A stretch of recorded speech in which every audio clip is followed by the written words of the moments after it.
Vamos a hablar de cultura, se tiende a identificar la idea de cultura con la producción cultural, incluso con la industria cultural, incluso con la marca España como elemento de sacarlo fuera del país, la idea de cultura, de nuestras tradiciones y de nuestras costumbres. Y sin embargo hay una idea de cultura sobre la que Distrito Federal quiere profundizar, que tiene más que ver con la construcción de ciudadanía, con la creación de imaginarios colectivos, en definitiva con esa idea de pensamiento hegemónico propio de un tiempo, propio de una historia. ¿Cómo estamos en ese respecto? ¿Ha habido un cambio? ¿Ha habido un momento de fractura con otro momento? Atacad. Wow. Así, por empezar, ligeritos. Pues por un lado sí es cierto que después del 15M, por lo que a mí respecta, estando dentro de la Solfónica, ha habido proyectos de llevar a la calle arte y conocimiento y cultura. La Universidad de la Calle también pensó no solamente en artes, ¿no? Aunque sí que creo que eso ha estado presente en cierta medida. Lo que pasa es que la dimensión que ha tenido o el alcance que ha tenido siempre ha sido pequeño, ¿no? Del entorno de tu barrio, de entornos pequeños, ¿no? Pero bueno, ha habido como un nuevo, creo, por lo que a mí respecta, ¿no? Un nuevo impulso para sacar a la calle arte o manifestaciones que muchas veces que siempre se dan normalmente, en la mayoría de los casos, en lugares cerrados, ¿no? Y que a veces no se presta a que la gente sea consciente de que existe ese espacio para compartir, para ver arte, para disfrutar de ese espacio, ¿no? ¿Es solo eso, el espacio que se utiliza, que antes no se utilizaba de la calle, es la ciudadanía haciendo cosas, o hay una profundidad también de un cambio conceptual? Yo creo que ha habido una suerte de letargo durante un largo proceso de tiempo. Creo que yo no lo viví, pero es lo que me ha sido transmitido, hubo un momento en los 70, en lo que se llama la transición, no cuando se empieza a pilotar esa transición, sino previo a ello, cuando es el proceso de ruptura. Y lo que sí me ha transmitido por una generación anterior es que había una ebullición cultural que bullía de abajo arriba. Había mucha actividad barrial, mucha actividad cultural en los barrios, en distintas asociaciones de vecinos, etc. Incluso la producción cinematográfica, que es algo complejo y caro, era de abajo arriba y con mucha creatividad y con esta voluntad de ruptura o de contribuir a un cambio, de contribuir a contar historias que nos estaban contando, a historias que se sentía que habían sido silenciadas durante todo ese largo proceso de la dictadura.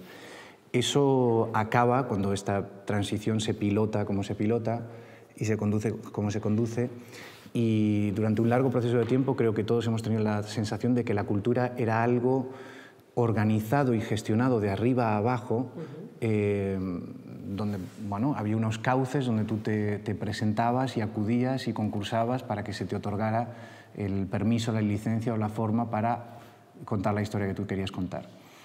Esto es lo que yo creo que a raíz del 15M de alguna manera cambia. No es mayoritario, sigue siendo minoritario, pero creo que eso es lo que empieza a cambiar con el 15M, la sensación de la voluntad de recuperar la cultura como un mecanismo de transformación y de cambio, como un mecanismo de conocimiento, como una herramienta que contribuye al cambio y al conocimiento y que por tanto nos puede hacer libres, o nos hace sentir libres y nos hace sentir juntos, que también es muy importante, y que se pueda conducir de abajo arriba y que pueda ser controlada y dominada por nosotros. Eso creo que es el gran cambio que se produce con el 15M y que está ahora mismo aconteciendo. Pero insisto, creo que es minoritario y es algo en lo que tenemos que seguir trabajando, porque lo que se ha construido en todos estos años con respecto a la cultura es una gran dependencia, no solamente de los ayuntamientos e instituciones en quienes se ha delegado la construcción cultural, sino además de los grandes monopolios de la industria cultural que bueno, es un gran embudo por el que tiene que pasar. Si hablamos de cine, por ejemplo, el cine es impensable ahora mismo sin la participación de las televisiones, que es una pública, que cuando decimos pública, desgraciadamente hoy en España decimos manipulada por ciertos intereses políticos, y dos privadas que tienen intereses económicos y también, por lo tanto, ideológicos y políticos.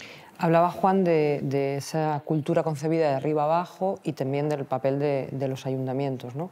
Y a la vez, yo creo que especialmente en Madrid, en todo lo que ha sido la periferia de las grandes ciudades, el Cinturón Rojo, todo el corredor de Henares, sí que durante mucho tiempo parece que se mantuvo una apuesta, o al menos en lo formal, una apuesta por esa construcción de las universidades populares, de la creación cultural, del acercamiento, ¿no? De la culturación, de llevar la cultura a la gente, y sobre eso se han hecho muchas políticas distintas.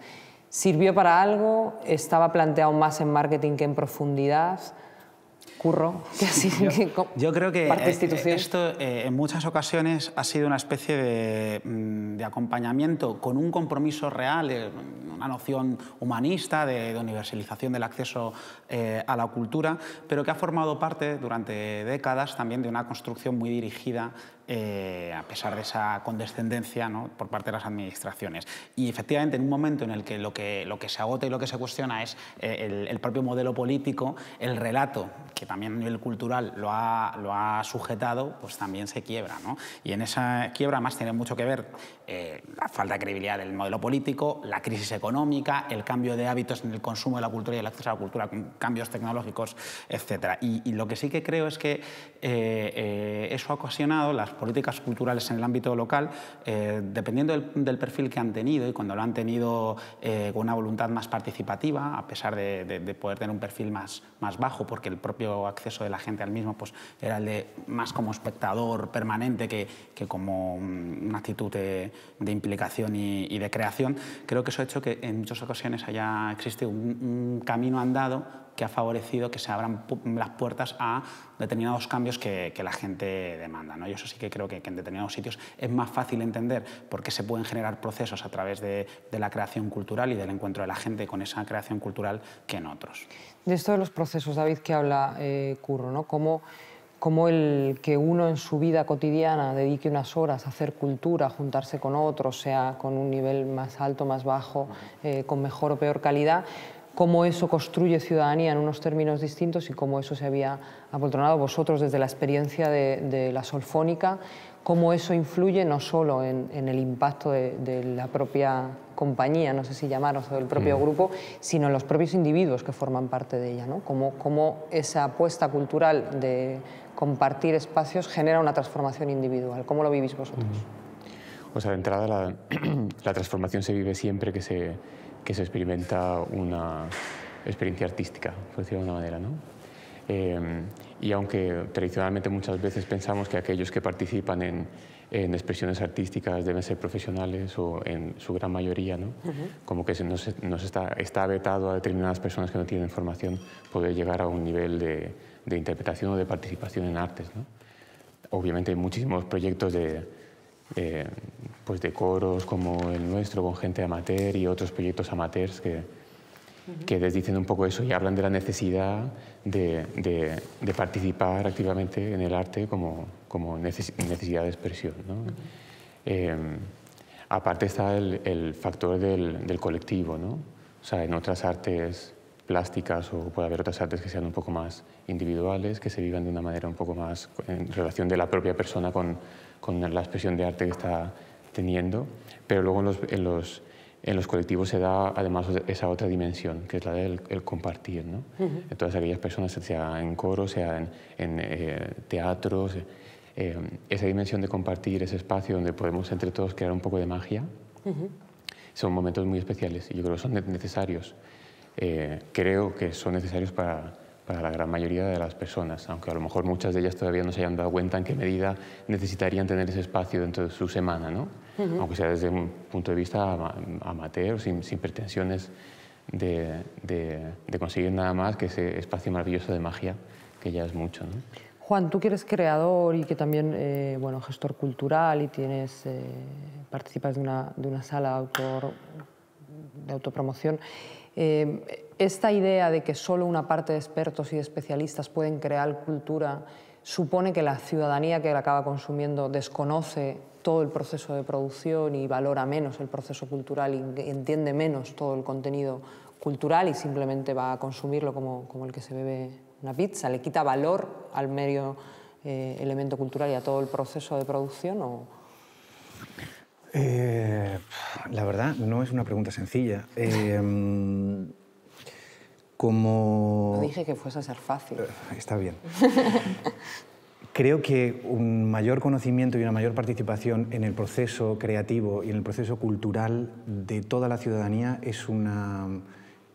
sería un sinónimo de evolución social. Creo que seríamos una mejor sociedad si la implicación en lo cultural fuera mayor en todos los ámbitos. La educación, por ejemplo, está muy desvinculada de la cultura. En todo el proceso educativo, la música, por ejemplo, es algo secundario y accesorio, el teatro es algo secundario y accesorio, cuando son además dos formas de conocimiento colectivo de aproximación a lo que nos rodea. Yo siempre pongo un ejemplo para entender que la cultura no es algo accesorio sino que es algo necesario. Cuando algo no es socialmente necesario, desaparece. La máquina de escribir deja de ser socialmente necesaria y desaparece.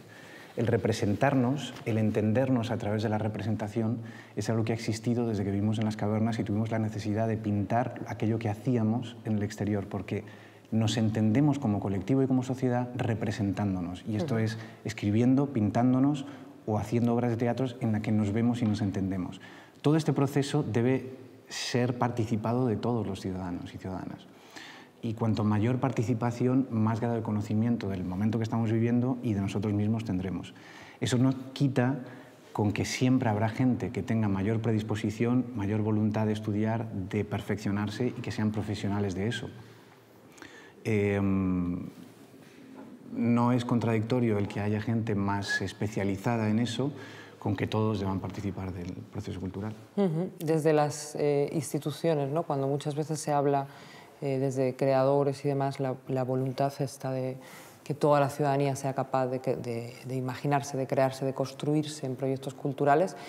Luego realmente hay esa demanda ciudadana, es fácil desde las instituciones promocionar. Podéis interrumpir, pausar, lo que queráis. La hay relativamente. Lo que sí que hay por parte de la administración, en ejercicio de sus responsabilidades, en el caso de las políticas culturales, cada vez más, primero, una necesidad material, ¿no? Que la crisis económica y los recortes impuestos a los ayuntamientos también pues dan a veces dos opciones, lo digo en términos muy drásticos, pero puedes cerrar un centro cultural o puedes decidir también críticamente, analizando qué es lo que ha pasado, toda esta política de eventos, de grandes instalaciones, etcétera, que no vas a dejar de hacer cosas y que no vas a dejar de explorar también al hilo de los tiempos que corren y de los intereses emergentes de la gente, cómo generar esos espacios de encuentro que hablábamos antes, ¿no? Yo creo que la clave es ir primero al encuentro de donde está la gente, no solo tratar, y dónde pueden darse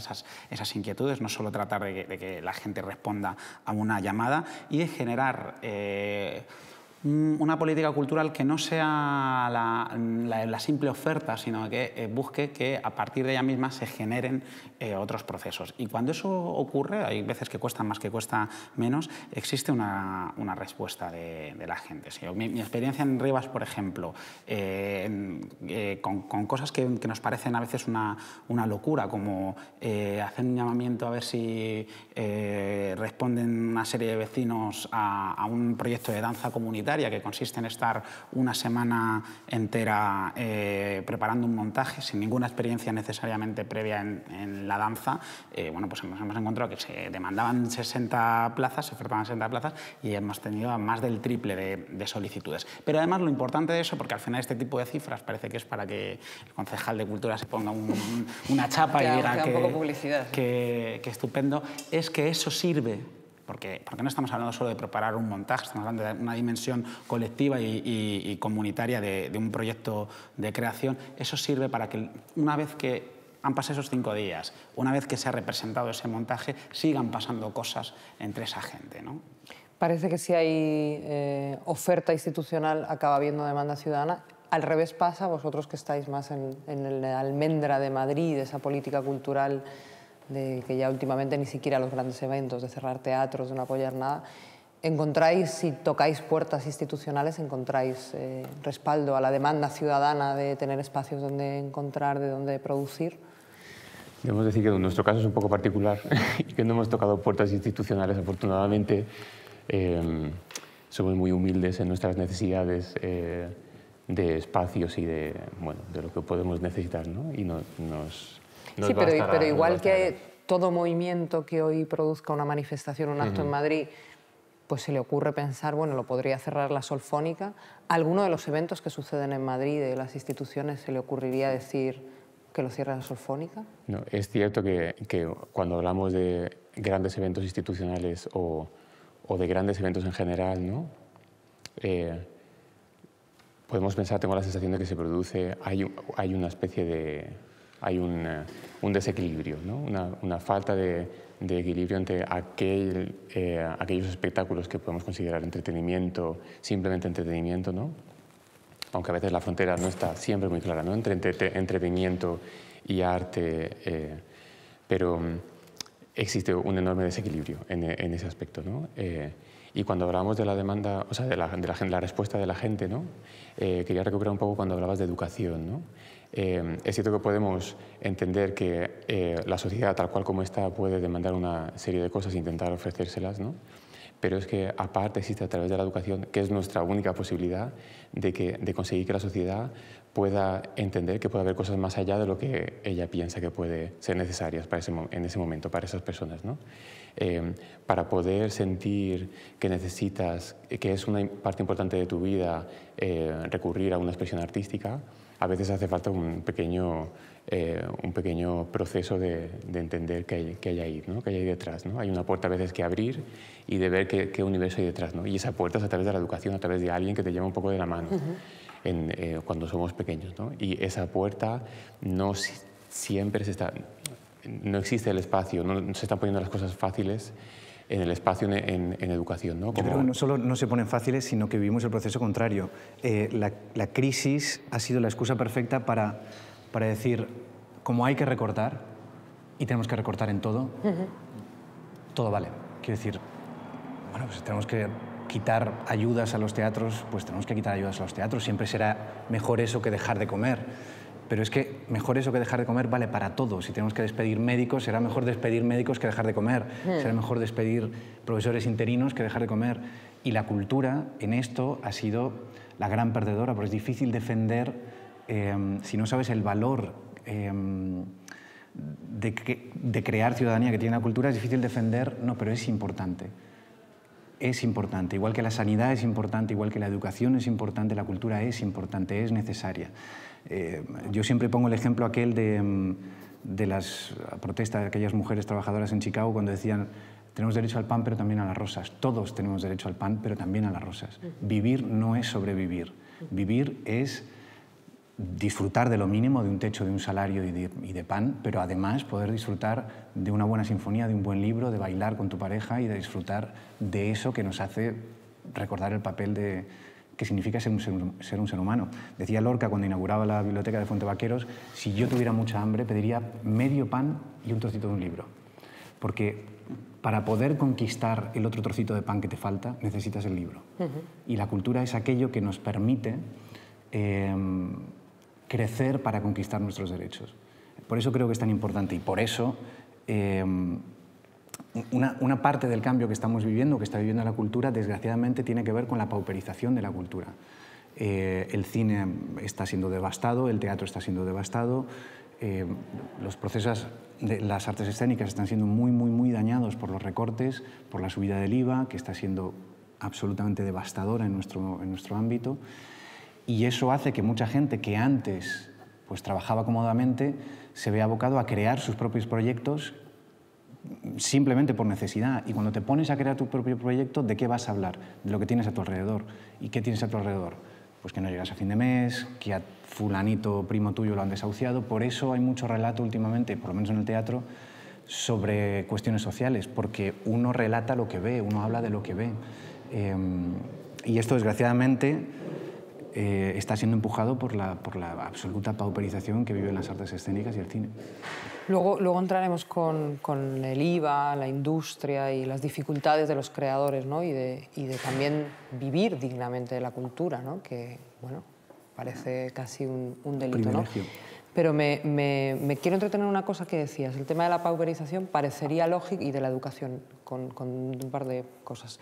Parecería lógico pensar que en la medida que uno tiene menos capacidad económica o que las familias están más ahogadas, hay una apuesta por cubrir determinados elementos culturales que podrían ser considerados un lujo, ¿no? Y sin embargo, se ve claramente que va a la contra, ¿no? A mí me parece el ejemplo claro el tema de la directiva de que va a afectar a las bibliotecas, donde prácticamente tienes que pagar por coger un libro, ¿no? Que ya es el límite de decir, bueno, pues no puedes leer, si no tienes dinero no puedes leer, ¿no? Que es saltar, digamos, como casi 2 siglos atrás en un momento muy necesitado. Y por otra parte, la pregunta es con el tema de educación, ¿no?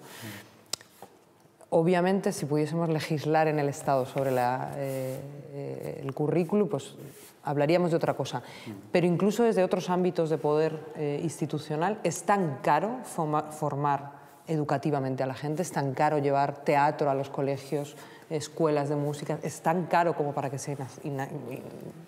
Todo es relativo, ¿no? Decía Juan lo de que siempre será mejor determinadas cosas que dejar de comer. El problema es que cuando ese es el patrón de los argumentos, acabas diciendo siempre será mejor que coma yo a que comas tú, ¿no? Es una cosa muy peligrosa totalmente. Es caro salir a la calle casi hoy en día, pero también desde la experiencia como muy inmediata de las cifras y del agobio y las vorágines, cuando manejas un presupuesto en una administración pública, hay muchas dificultades, pero también hay un margen tremendo para las prioridades. Esto es evidente, es decir, que tú puedes sufrir en un servicio como una escuela municipal de música conveniado con la Comunidad de Madrid el recorte de la asignación que da la Comunidad de Madrid y, bueno, pues puedes decidir que por tanto, triplicas las tasas, como ha hecho en algunos de los precios públicos el Ayuntamiento de Madrid, en las escuelas municipales de música, o decidir si puedes contenerlo tratando de compensar por otro lado. Casi siempre hay otro lado, por poco que sea, siempre hay opciones, ¿no? Y el tema que mencionabas del canon del préstamo bibliotecario es algo tremendamente grave, porque es algo que lo que demuestra es verdaderamente el expolio en el que vivimos, ¿no? O sea, como concepto es un repago de los derechos de autor, desprecia totalmente, es un desprecio al servicio público de promoción de la propia obra de los autores que hacen las bibliotecas públicas y, evidentemente, aunque el decreto del Gobierno no obliga a que eso repercuta en el usuario, es decir, no existe en principio y creo que en pocos sitios se traducirá en que hay que pagar por parte del usuario cuando coges un libro prestado en la biblioteca, evidentemente eso sale del presupuesto de la biblioteca, ¿no? En Rivas hemos hecho una estimación que son en torno a algo más de 1.000 euros anuales que va a dejar de invertirse en presentaciones de libros, cuentacuentos, actividades de promoción de la lectura o adquisición de nuevos fondos, ¿no? ¿A quién le interesa ese tipo de directivas? ¿Quién está interesado en que haya una mayor grabación de la cultura? Estaba con el tema de educación, vosotros con el IVA. No, puedes ir por donde quieras. No, o sea, estaba pensando cuando hablabas al principio, yo trabajo en conservatorio y en conservatorios desde hace 4 años aproximadamente. Ahora hay que pagar. La familia que quiere llevar a su hijo de 8 años para ver si aquello... Hay mucha gente que tiene muy clara que su hijo tiene que estudiar música porque a lo mejor sus padres son músicos y lo tienen como muy claro, ¿no? Esa gente no se va a perder por el camino porque los padres seguramente harán lo posible para que eso suceda, ¿no?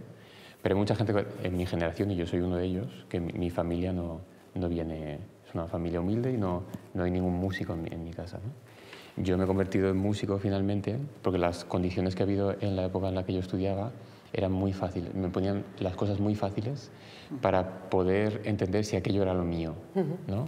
Yo trabajo en un conservatorio en Carabanchel, hay otros conservatorios en otros barrios a los que probablemente pagar 50 euros por hacer una prueba para ver si ese niño tiene capacidades o no suponga tanto, pero para muchas familias en Carabanchel yo entiendo, y de hecho el número de inscripciones que suele haber en estos últimos años ha bajado para hacer la prueba, ¿no? 50 euros cuando no tienes ni idea si tu niño eso le va a interesar o no, pues es una barrera, ya es una barrera, ¿no?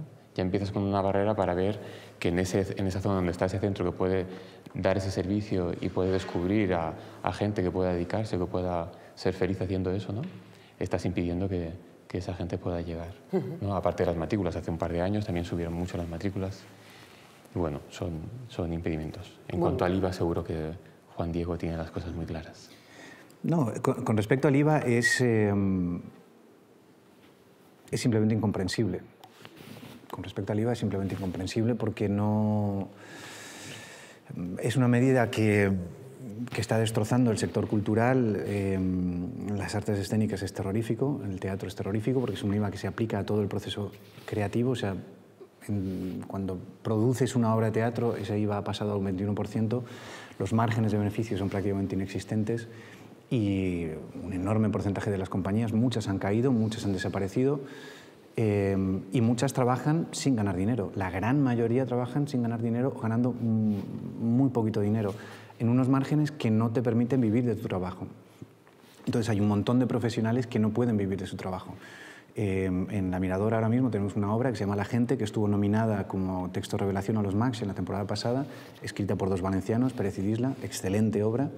Y ellos dos, que son dos dramaturgos que llevan mucho tiempo en esto, trabajan de otra cosa para seguir escribiendo teatro. Y son gente que se las nominó a un Max, que se supone que es uno de los máximos galardones del teatro en este país. Y sin embargo, personas que alcanzan ese nivel de, se supone, excelencia, no pueden vivir de su trabajo. Porque bueno, es una medida recaudatoria en esta desesperación, porque lo prioritario es pagar la deuda, y en esta desesperación recaudatoria de exprimir a las clases medias y bajas para pagar una deuda que no fue adquirida por las clases medias y bajas, sino por los grandes constructores y la gran banca, pero en ese todo vale, pues nos dejamos de por medio la industria cultural. Una industria cultural que primero daba trabajo a mucha gente o da trabajo a mucha gente y que es algo necesario, es algo sostenedor y necesario para un país. Pero no sé si se corresponde con una voluntad perversa, como algunos compañeros ven, o simplemente con la lógica de no importa, hay que exprimir y todo vale. Hablábamos para hacer el reportaje que acompaña el debate con Fran Perea, que está autoproduciendo una obra en Madrid, Feel Good, que le está yendo muy bien, y hablaba no solo del IVA cultural, sino del conjunto de condiciones que hacen muy difícil levantar un proyecto, ¿no? Como ni siquiera termina de entenderse las realidades contractuales que son propias del artista, o cómo bueno, pues fomentar que alguien pueda tener acceso a determinados elementos para invertir en poner la obra en marcha y luego llegar a acuerdos con instituciones que no tengan por qué ser siempre la subvención a fondo perdido, pero que haya formas alternativas que ni siquiera las hay, ¿no? Como no se está ni siquiera generando las ideas necesarias para decir, bueno, si no hay dinero de subvención a fondo perdido, que estaría en la lógica de la necesidad cultural y de la apuesta cultural, al menos inventemos cómo mejorar eso, ¿no? Y planteaba lo que tú acabas de plantear, que me parece muy grave, ¿no? Que es, bueno, los profesionales que se pueden permitir vivir de esto no es porque hagan sus tareas en las compañías donde están produciendo lo que les apetece producir, sino porque el 80% de esas compañías tienen otros trabajos, tengan que ver o no con la actividad cultural. Sí, y lo terrible de esto es que uno nunca sabe en cultura el Quijote que no se va a escribir. Uno nunca lo sabe. Y eso sí es riqueza para un país, porque es riqueza imperecedera y para siempre. Eso sí es riqueza para un país. Pero nunca sabes dónde está ese autor genial que no va a escribir una obra porque tiene que trabajar en una oficina. No lo sabes. Y es recurrente el ejemplo americano de decir Estados Unidos no subvenciona sus artes escénicas o su cine y, sin embargo, y es una enorme mentira, Estados Unidos subvenciona cuantiosamente su cine de forma mucho más mayoritaria que en España. Las desgravaciones fiscales son solamente California acaba de aprobar unas desgravaciones fiscales que van a suponer un beneficio de $400 millones para la industria cinematográfica, solamente en California. Y hay una gran batalla en Estados Unidos siempre por cada región, por cada estado, por ofrecer unas desgravaciones fiscales mejores o unas ayudas mejores, y eso se da solamente en el cine, que el cine es, creo que el tercer o cuarto ingreso en el PIB americano. O sea, es una industria que cuidan y mucho. Con lo cual, ese ejemplo de la mano invisible del mercado que actúa sola y protege la industria cultural es que ni siquiera en el paradigma de la mano invisible se da. En esto que decía Juan, yo creo que hay una cosa muy interesante, ¿no? Que es como, bueno, la creación cultural, además de toda la necesidad, además de toda la importancia para la generación ciudadana, también genera economía. Es una industria, es una parte de un modelo económico, ¿no? Y como hemos visto en muchas instituciones y en muchos municipios hacer apuestas por ciudades del automóvil, por la construcción, por intentar buscar elementos como de pelotazo rápido. ¿Y por qué la cultura no tiene ese espacio? ¿Por qué no hay una apuesta a ese nivel, ¿no? ¿Cómo no alguien dice, oye, esto puede formar parte del PIB y puede ser un elemento también de salida? Porque incluso cuando se ha hecho, se ha tratado de hacer, ha sido siempre desde una óptica, y lo mencionábamos antes, ¿no? de la megalomanía, de las grandes instalaciones, la pura cosmética o también el encubrimiento del pelotazo puro y duro, ¿no? Un caso muy interesante es el de la Ciudad de la Luz en la Comunidad Valenciana, un proyecto llamado a ser la referencia para los rodajes cinematográficos en este país y que ha muerto de inanición. Y ha muerto de inanición no solo porque de repente en una situación de crisis una administración no puede sostener lo que eso supone, sino porque en su propio planteamiento, cuando fue concebido, proyectado, etcétera, estaba bueno, pues quizá más a la medida del ego de alguien o de la ganancia rápida de algún otro alguien, y probablemente eran la misma persona o mismas personas como vamos conociendo en el caso de la Comunidad Valenciana, que un estudio de las necesidades reales para, en este caso, el ámbito de la producción cinematográfica, ¿no? Pero además hay un elemento sobre lo que está suponiendo la subida del IVA, que habitualmente cuando hablamos de la subida del IVA cultural, el consumo de productos y de bienes culturales, evidentemente hay un daño brutal para la industria directamente en esa subida que ha supuesto casi triplicar el IVA, pero además en lo que tiene que ver con la contratación de espectáculos, por ejemplo, por parte de las administraciones públicas,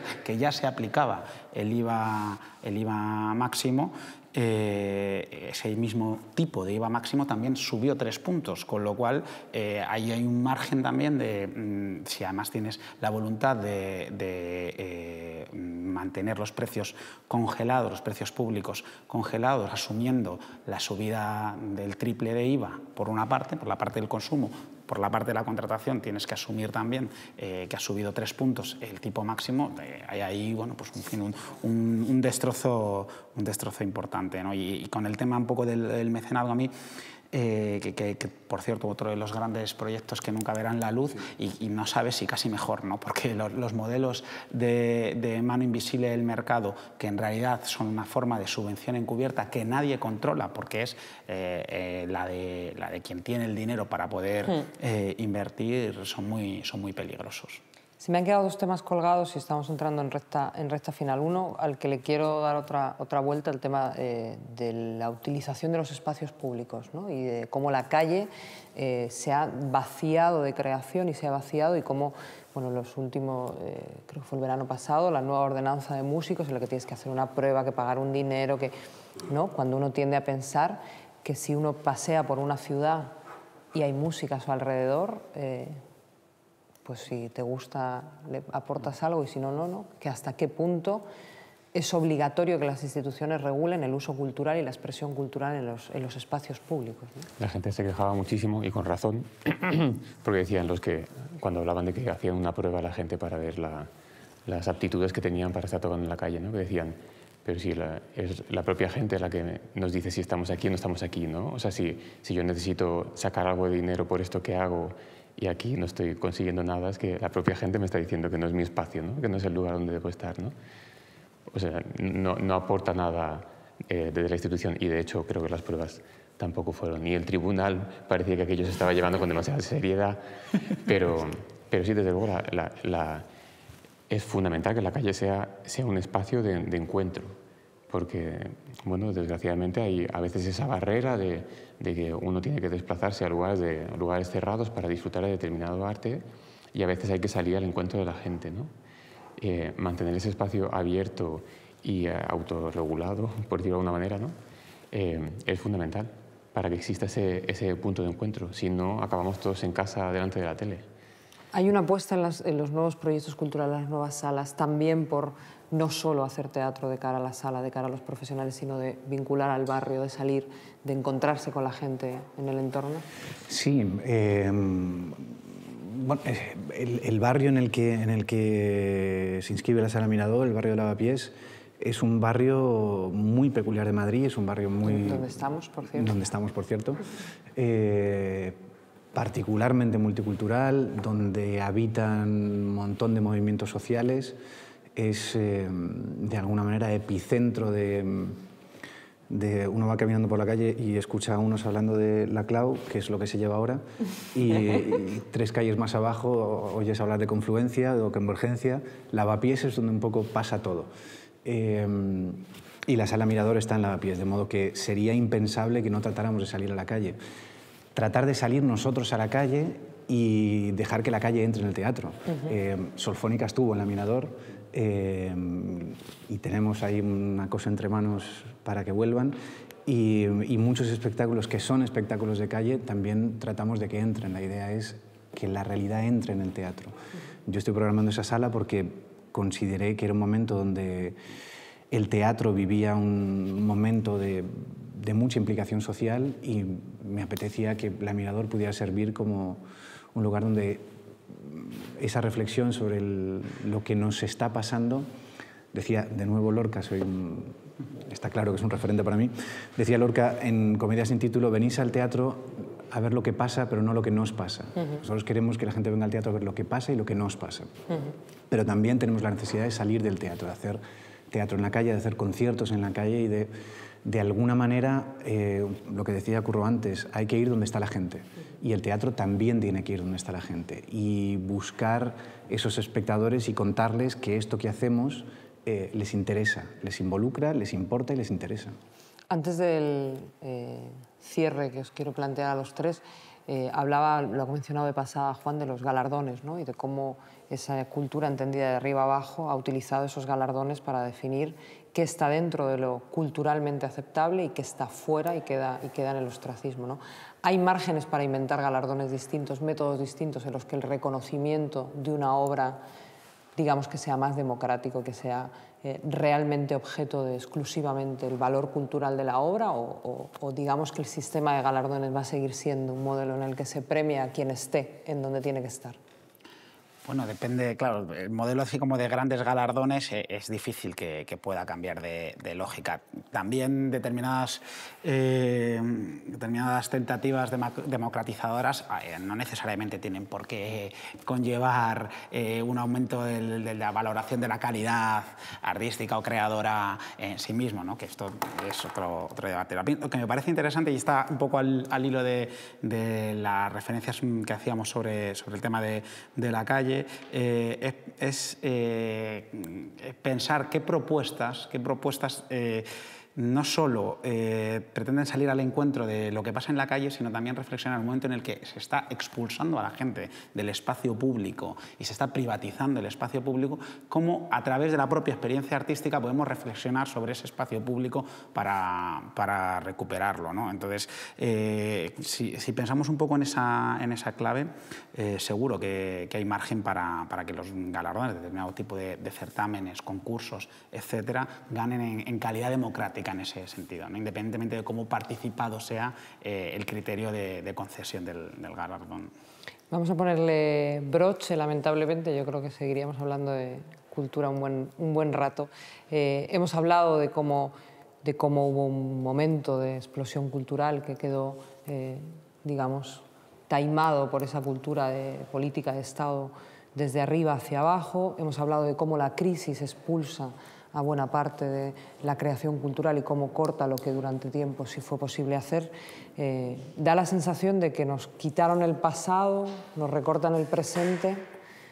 ¿Tenemos futuro? Tenemos futuro, sí. Con las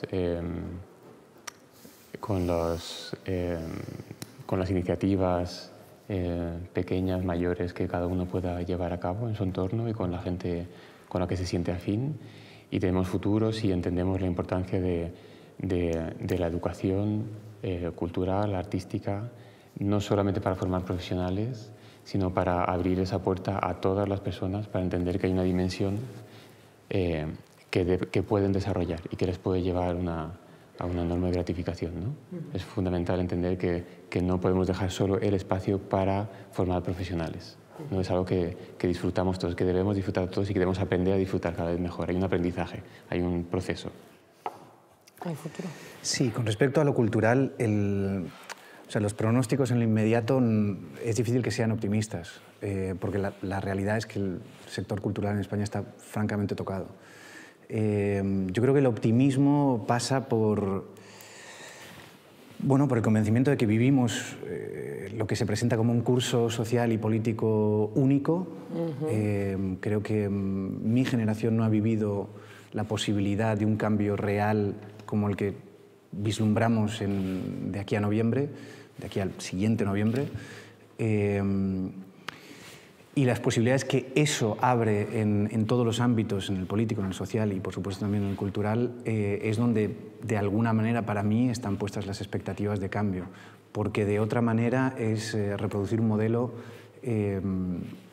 que considera la cultura como un lujo, como algo subsidiario, como algo prescindible y como algo a temer, porque la cultura, una de las cosas que tiene es que puede establecer un relato y el relato es fundamental. Vivimos del relato. Entendemos el mundo que nos rodea a través del relato y de alguna manera muchas veces ese relato lo crea el mundo de la cultura. Todos estamos marcados en nuestra forma de ver el mundo, no solo por nuestra familia, etcétera, etcétera, sino por el contexto cultural en el que crecimos. Todos tenemos esa película, esa novela, esa melodía que nos marcó una forma de ver el mundo y eso es muy difícil de cambiar. Eso es una marca que tienes para siempre. El relato es peligroso para cierta gente y por eso es tan difícil cohabitar con la cultura para el poder. Este otoño, que sin duda va a ser el otoño de nuestras vidas, ¿nos traerá una primavera cual bomba cargada de flores de futuro o no? Qué bonito. No sé si lo de bomba, que hasta asusta, pero... Cargada de flores. Pero bueno, no, y tampoco está de más si es cargada de flores. Decía Juan, ¿no?, que a través de la cultura nos representamos y por eso es algo que no está en crisis en su razón de ser, ¿no? Además, a través de la cultura también imaginamos y constatamos que podemos pensar otros mundos, ¿no? En ese sentido, que a pesar de lo difícil que está todo, estemos hablando aquí en Lavapiés, al lado de la Sala Mirador, pero al lado también del Teatro del Barrio, que además esté aquí David de la Solfónica, son experiencias nuevas, muy recientes, en mitad de esta adversidad. El hecho de que 60 personas se apunten a conocerse, a bailar en Rivas durante una semana, yo creo que irremediablemente el futuro, no solo hay un futuro, sino que es lo único que nos queda, ¿no? Y eso, con esa idea me parece que es con la que tenemos que trabajar y quedarnos sabiendo que a donde está cada cual pues hay que remar y empujar mucho, equivocarse mucho también, tirarnos los errores a la cabeza, pero también tirarnos las soluciones que construyamos colectivamente. Pues con la idea de que nos queda el futuro, os agradezco muchísimo haber venido a Tuerca de F y espero que nos encontremos en las calles haciendo cultura y alumbrando ese futuro que nos queda por vivir. Gracias. Muchas gracias.